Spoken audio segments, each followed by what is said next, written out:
bienvenue à cette émission culinaire mettant en avant la diaspora africaine francophone, Méamo d'Afrique ou Mama, comme vous préférez.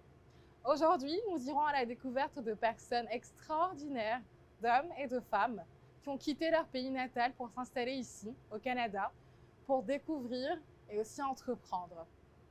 Aujourd'hui, nous aurons la chance d'avoir comme chef invité Audrey Traoré, qui œuvre dans la restauration rapide africaine. Notre invité nous aidera à cuisiner un plat emblématique de la Côte d'Ivoire, le garba. J'ai vraiment hâte de commencer et sans plus tarder, nous allons commencer avec une courte pause avant d'aller dans le vif du sujet.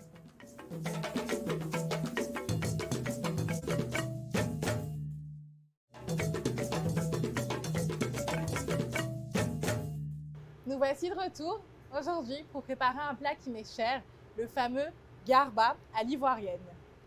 Avec comme invité Audrey Traoré, entrepreneur chez Audrey, qui œuvre dans la restauration africaine rapide et tout en saveur aussi. Donc, chef Audrey, quels seront les ingrédients pour cuisiner notre garba? Alors, pour cuisiner notre garba, on n'a pas besoin de beaucoup d'ingrédients, je dirais. Déjà, de l'attiéké. Généralement, quand vous allez l'acheter, il se présente sous cette forme-là. Donc, vous allez soit le réchauffer au couscoussier ou directement au micro-ondes. Là, c'est vraiment la préférence de chacun ou dépendamment du temps qu'on a. Ça joue un peu sur la texture qu'on va avoir après sur le rendu. Il y aura une petite différence. Mais là, ça a été déjà fait, donc vous obtenez ça. Puis on va avoir besoin du thon rouge parce qu'il y a du thon blanc. Donc, qu'on peut soit faire saler au préalable, soit la veille ou le matin, quelques heures avant de le cuisiner, ou le saler directement, c'est à la convenance de chacun. Mais moi, je préfère le faire généralement la veille. Puis c'est comme ça que ça se fait en Côte d'Ivoire, justement. Du cube, mais ça, on va vraiment l'utiliser pour manger. Des piments habanero qu'on a découpés ici, de la tomate, des oignons. Vous pouvez prendre des oignons rouges, des oignons blancs, c'est vraiment à votre convenance. Puis de la mayonnaise aussi, selon le choix. Puis la farine qui va nous servir à frire le poisson. Voilà. Tu as mentionné l'attiéké. Oui. Est-ce que tu pourrais nous en dire plus? Alors, c'est quoi l'attiéké? L'attiéké, c'est du couscous de manioc, je dirais. Comment ça se fabrique? C'est qu'on va prendre les tubercules de manioc, on va les éplucher, on va les couper en petits morceaux. Puis ce qu'on fait, on les met dans une grosse machine qui va les broyer vraiment de façon lisse. Puis après ça, on va extraire toute l'eau de sorte à avoir juste la matière sèche. Généralement, ça se fait au bout de 2-3 jours, là, dépendamment du matériel que les producteurs ont. Puis après ça, on va utiliser un sort de tamis, dépendamment des grains qu'on veut, parce qu'il faut savoir qu'il y a deux variétés d'attiéké. On a l'attiéké qui est vraiment des petits grains, puis on a la bojama qu'on appelle, qui sont des plus gros grains, qu'on a d'ailleurs ici. Ah, super! Ouais. Donc, on va faire les grains ensuite dans le sort de tamis, puis faire la cuisson dans un grand couscoussier vraiment lentement, je dirais, quand même, de sorte à ce que les grains puissent cuire, puis on obtient ça comme produit final. Super. Et donc, pour quelqu'un qui ne connaît pas du tout, quelle serait la différence entre l'attiéké, donc la semoule de manioc, Oui. et la semoule de couscous, par exemple, marocaine? Je ne sais pas exactement la semoule de couscous est faite avec quoi, mais nous, l'attiéké, on le mange vraiment avec des fritures de façon générale ou des sauces. Mais je pense que l'attiéké peut se manger aussi avec la sauce du couscous, par exemple. Donc, je dirais que ça jouerait le même rôle là, dans notre culture. Donc, quelqu'un qui mange du couscous pourrait aimer l'attiéké, je dirais. Sauf que l'attiéké est un peu plus sucré, par exemple. D'accord. Mais ce serait vraiment ça la grosse différence. Là, Et personnellement, de mon expérience, je trouve qu'il est un peu plus simple de manger l'attiéké avec les doigts, en fait. Effectivement, oui. Que le couscous de façon générale. Effectivement, oui. Mais on en reparlera dans le segment dégustation. Ouais, super. Et donc, pour commencer, une fois que nous avons tous nos ingrédients, à savoir l'attiéké réchauffé, le thon rouge assaisonné, les cubes, le piment, la tomate, l'oignon, la moutarde pour le goût, par quoi est-ce qu'on devrait commencer? Ben, déjà, la première des choses, c'est frire le poisson. Parce que généralement, on fait les découpes soit pendant que le poisson est en train de cuire ou ben, avant. Mais nous, on l'a fait avant, donc tout est déjà prêt. Ça, c'est vraiment pour confectionner le plat prêt à manger. Donc, l'étape vraiment qui reste à faire, c'est de frire le poisson dans de l'huile. Mais ça dépend vraiment de la personne. Là, on peut utiliser n'importe quel type d'huile, je dirais, pour la friture. Donc, c'est vraiment la friture du poisson. Super. Étape. Si tu me permets, alors, de ce que je comprends, ta technique à toi, c'était de combiner la farine et le poisson pour avoir un peu comme une panure. Exactement, ouais. D'accord. Ça donne une panure, puis ça donne aussi une belle couleur. Ah, ouais. Est-ce qu'on doit saler la farine ou pas du tout? Non, on ne salera pas parce que le poisson est déjà salé, donc ça va faire trop salé. D'accord. Du coup, vu que c'est déjà pré-salé, mais on va juste mettre la farine dessus pour avoir une croûte, puis passer à la friture, tout simplement. D'accord. Alors j'y vais, je saupoudre le poisson de farine. Oui, mais pas beaucoup. D'accord. On a un excédent de farine. Tu me diras stop alors. Un peu dessus. Continue. Oui, c'est correct. C'est bon? Oui. Ok.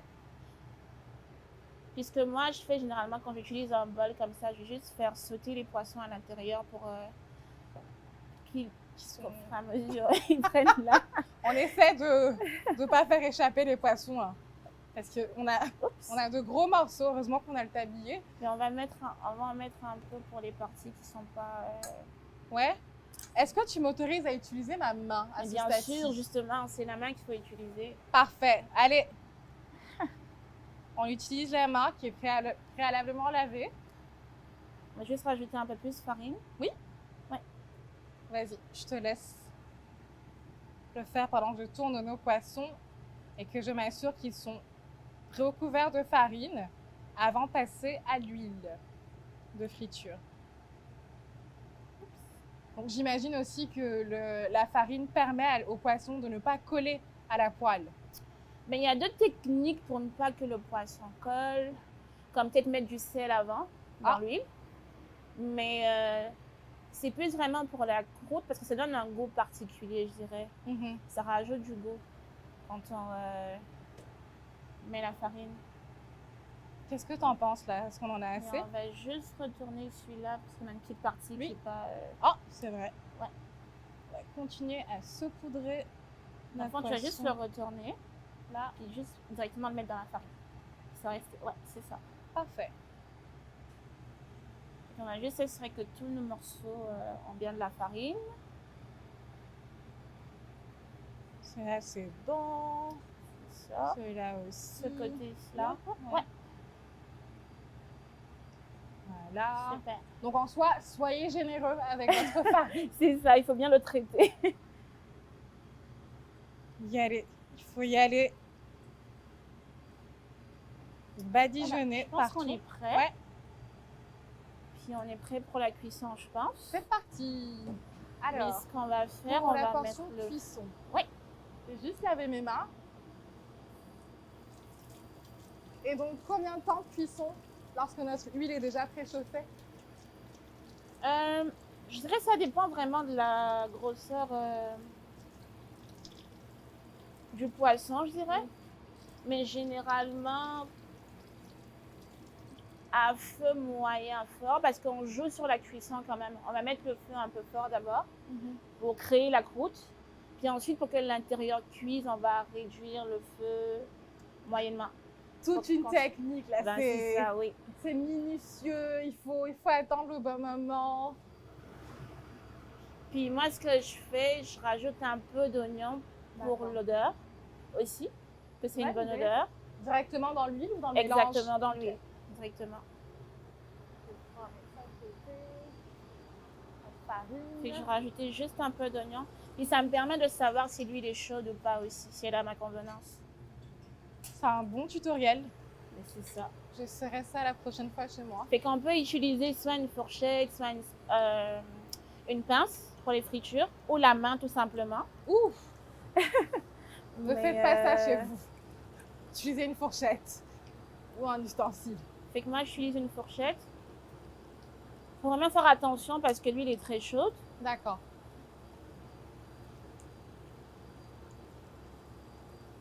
On voit le poisson crépiter. Voilà.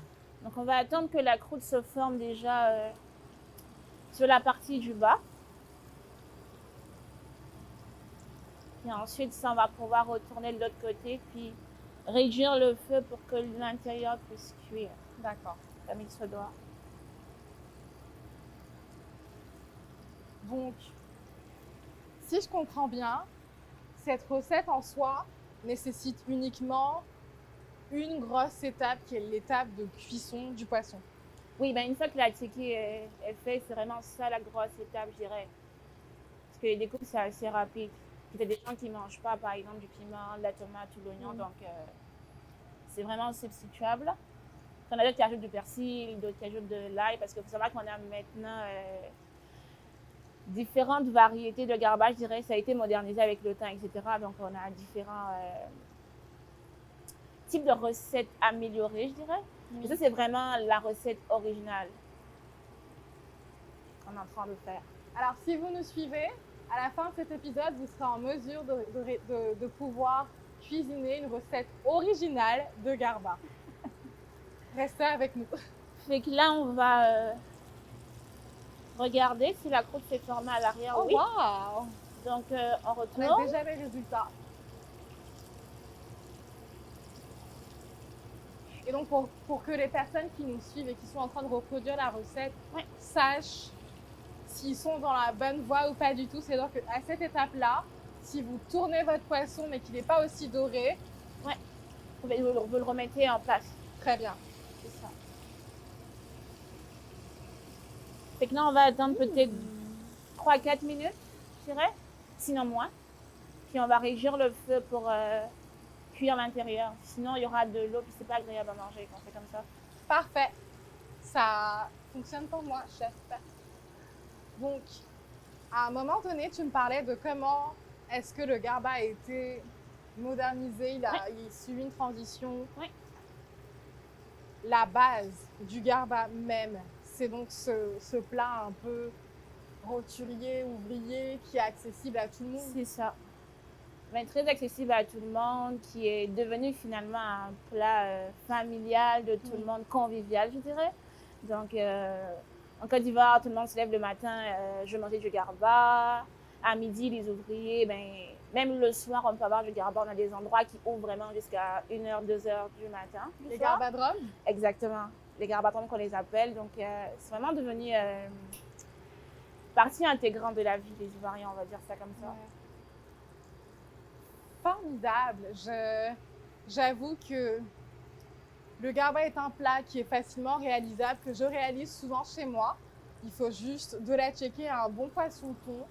Et personnellement, j'adore y mettre beaucoup de piment, énormément de piment, parce que je peux me le permettre et je peux le supporter.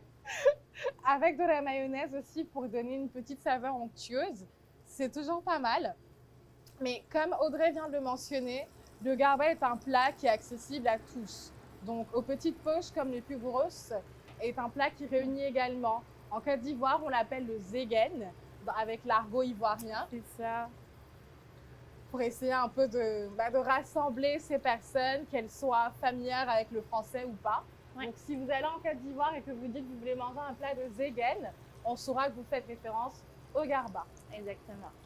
La cuisson de notre poisson, elle avance pas mal, je trouve. Fait que là, j'ai diminué le feu à dose moyenne pour vraiment laisser l'intérieur. Puis comme je te disais, tu remarques qu'il y a de l'eau justement. Donc là, on voit que l'eau est en train de sortir pour cuire l'intérieur.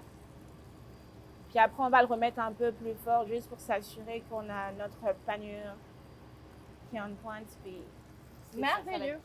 Donc, on aura notre plat prêt en moins de 30 minutes à tout casser? Ouais, c'est ça. C'est vraiment rapide à faire, assez facile également. Donc, je pense que vous allez l'adorer. Économe aussi, de ce que je comprends. Je commence à me retrousser les manches.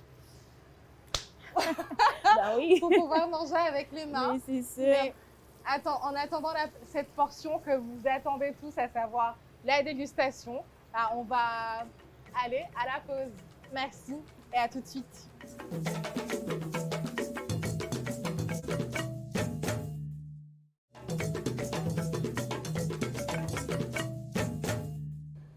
voici de retour pour le segment que je préfère, la dégustation, avec notre invitée Audrey Traoré de chez Audrey Inc., service de restauration rapide spécialisé dans les mets africains.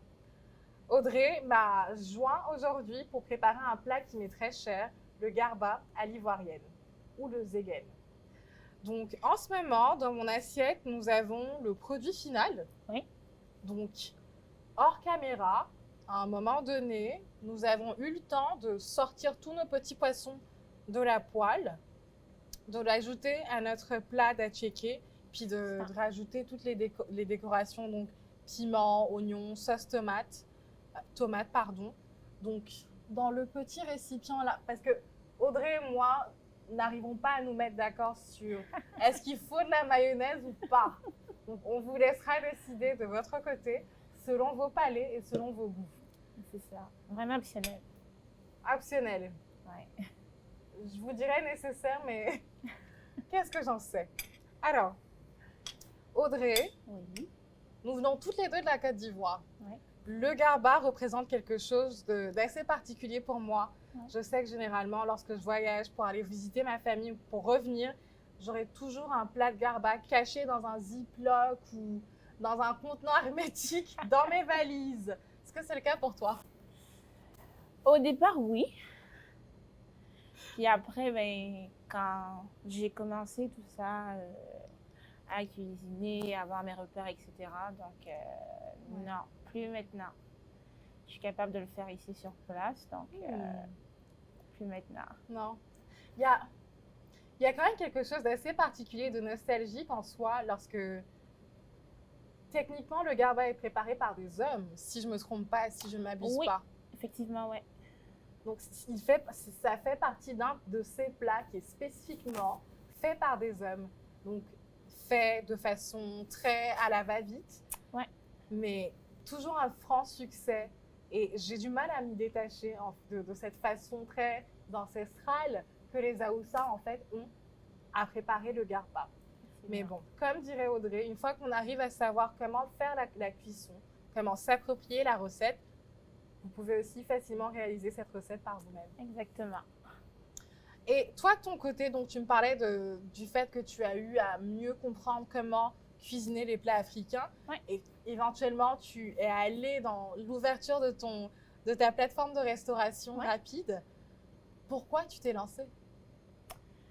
Alors, c'est une longue histoire, mais je vais la faire courte. Moi, déjà à l'âge de 15 ans, quand j'étais en 3e à peu près, j'ai commencé la restauration au pays. Dès que je faisais les petits goûters, le pain qu'on mange le matin, le pain condiment. Ben, pour ceux qui ne connaissent pas, c'est du pain, on y met de la viande, des pâtes, de la pomme de terre, vraiment tout ce qu'on voudrait mettre là-dedans. Une généralement version de sandwich, en exactement, une version de Subway, je dirais, mais africanisée. Avec une baguette, par contre. C'est ça. Ça c'est notre leg français. C'est ça. Qu'on garde. Fait qu'on mais tout le monde le prend le matin pour aller soit au travail, soit à l'école, etc. Fait que j'ai commencé avec ça. Puis ensuite, j'ai commencé la loco, qui est un de nos snacks typiques ivoiriens. Donc, il y a de la banane plantain assez mûre qu'on fait frire pour la caraméliser. Puis, on le mange ça avec des œufs, des boulettes, du poulet, en tout cas, tout ce qu'on veut. Donc, j'ai vraiment commencé avec ça en classe de 3e seconde. Là. Puis, j'ai continué à faire ça jusqu'à quitter la Côte d'Ivoire. Wow! Donc, quand je suis arrivée ici, ben, il fallait que je prenne quand même mes repères, mais ça allait de soi que je continue dans ça. C'est comme une seconde nature, je dirais, la cuisine. Donc, tu commences en Côte d'Ivoire à l'âge de 15 ans, donc pour des plats qui tournent autour de tout ce qui est goûter, snack, etc. Ouais. Tu arrives ici, de ce que je comprends, tu es quand même une graduée de l'école de gestion Telfer, où tu es étudiant en comptabilité, sauf que tu gardes toujours cette idée de nourrir des gens. Ouais. Ça t'a pas lâché? Non. Et pourquoi pas? Mais déjà, quand moi je suis arrivée la première année ici, il faut savoir que j'ai trouvé la fin d'année, le 31 décembre en l'occurrence, très triste. J'ai même dormi à 7 h du soir. Parce que j'étais comme, tout ça me manquait, la nourriture du pays, l'ambiance, l'atmosphère, etc. Donc, j'étais vraiment très triste. Puis après, j'étais comme, ben, je peux reproduire ça ici, en fait. Puis, je suis certainement pas la seule à te sentir aussi nostalgique. Du coup, je commençais à réfléchir, déjà m'assurer que je pouvais trouver facilement les denrées ici, me renseigner, etc. Puis ensuite de ça, ben, ça a commencé avec des amis à la maison, etc. Puis de fil en aiguille, ben, on est rendu là. Donc, de ce que je comprends, tu utilises ton origine, ta culture comme passeport identitaire. Oui. Absolument. Pour connecter avec d'autres personnes, des personnes qui ont la même culture que toi ou d'autres personnes qui veulent en découvrir plus. Je dirais les deux parce que actuellement, ben, ceux qui me passent des commandes, c'est même pas beaucoup d'Ivoiriens en fait. J'ai plus de Maliens, de Sénégalais, de Guinéens qui disent ah oui, on a entendu parler du garba, c'est quoi, on veut découvrir. Parce que c'est vrai que eux ils appellent juste la ticket que j'ai présenté le garba. Pour eux c'est le garba. D'accord. Donc il a fallu que je la explique, je la présente, etc. Fait que j'ai beaucoup de communautés, d'autres communautés, même haïtiennes, qui mangent le garba aujourd'hui dans la région grâce à moi. Donc, on a une précurseur parmi nous qui finalement arrive à éduquer sur qu'est-ce que c'est que la cuisine ivoirienne ou le patrimoine culinaire ivoirien. Et, félicitations, c'est un très beau processus, une très belle aventure que tu commences, que tu entames et que tu continues aussi. Et question pour les personnes qui nous regardent, pour mieux les orienter. Si tu étais à donner un conseil à une personne comme toi, mais un peu plus jeune, qui veut se lancer dans l'entrepreneuriat, qui veut se lancer dans l'agroalimentaire, qu'est-ce que ce serait? Première des choses, il faut savoir ce qu'on veut. Savoir ce qu'on veut parce que c'est bien d'être entrepreneur, c'est bien de vendre, etc. Mais il faut savoir qu'est-ce que tu vends, qu'est-ce que tu fais, qu'est-ce que tu offres aux gens. Puis c'est vraiment quoi ton expertise dans ce domaine-là. Puis à partir de là, il va falloir de la détermination, beaucoup de patience, beaucoup d'abnégation aussi. Ça demande beaucoup d'efforts et tout. Mais comme tu sais, des fois, je suis ma propre livreuse. Mais c'est ça, c'est vraiment ça. Savoir qu'est-ce qu'on veut au début, puis après, avoir beaucoup de courage, d'abnégation, etc. Puis rester focalisé vraiment sur son idée. Parce que des fois, les épreuves ou les difficultés font qu'il y a beaucoup qui abandonnent. Ou qui peut-être troquent la qualité parce que bon voilà, on veut juste vendre pour se faire de l'argent. Mais moi, personnellement, je me mets à la place de mon client. Absolument. Puis je cuisine comme si c'était pour moi à la maison, pour ma famille, etc. Donc je fais vraiment attention à la qualité de qu'est-ce que je fais. Puis mes clients sont prioritaires. Il y en a qui vont m'appeler des fois à 20h, ah, mais je veux telle chose et tout. S'ils sont vraiment coincés que je peux le faire, je le fais. Donc, faut mourir un peu à soi, je dirais. S'oublier un peu dans un premier temps, surtout dans les débuts. Alors, en toute confidence entre vous et moi, je suis l'une de ces clientes qui appelle à 20h. Parce que, voilà, il y a 24 heures dans une journée, donc il faut faire avec ce qu'on a. Mais donc, de ce que je comprends, il faut y mettre son cœur.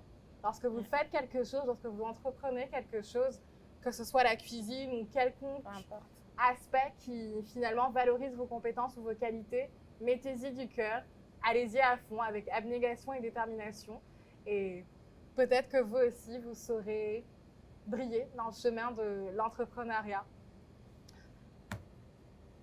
Je pense que j'ai envie de goûter ça. J'ai envie de commencer à goûter le plat. Je vais te donner ta mayonnaise. Bien sûr. J'ai pas envie qu'il refroidisse. Parce que de toute façon, là, quand on commence à me regarder, il y a un autre débat, c'est est-ce que la tchéké se mange avec les doigts ou alors avec des ustensiles? Pour avoir le goût original du pays, avec les doigts, je dirais. Bon. Mais de façon conventionnelle, on va utiliser des couverts aujourd'hui. Mais après, le cube qu'on vous a montré, là, c'est vraiment à la convenance. Il y en a qui mettent du sel tout simplement, là. Mais nous, en Côte d'Ivoire, ben, on aime bien mettre le cube. Allez. Je te laisse prendre la première bouchée. Tu vois, là, il y a un truc qui paraît pas naturel. Tu peux y aller avec les doigts, hein? Bon, Parce que là, je suis en train de me...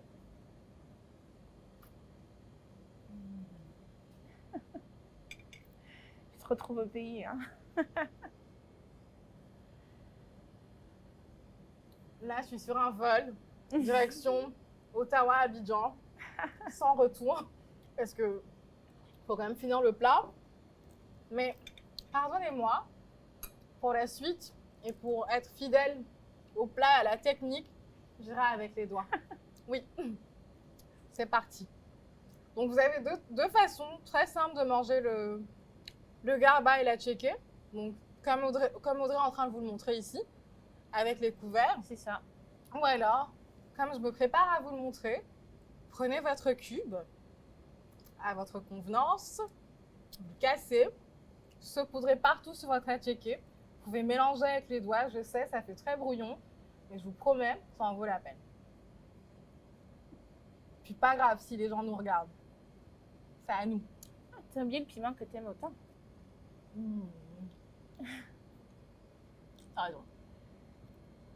On va rajouter quelques piments. Puis pour le piment, il faut que ça pique vraiment pour avoir 100% le goût du garba. Ça va faire pleurer parfois, mais... Ah mon Dieu. Bah, merci de m'avoir ramené en Côte d'Ivoire, à Babi, comme on dit. Merci d'avoir partagé ton parcours culinaire avec moi et entrepreneurial aussi. On te souhaite énormément de succès. Merci. Puis, moi, je vais continuer. À la prochaine, cher invité.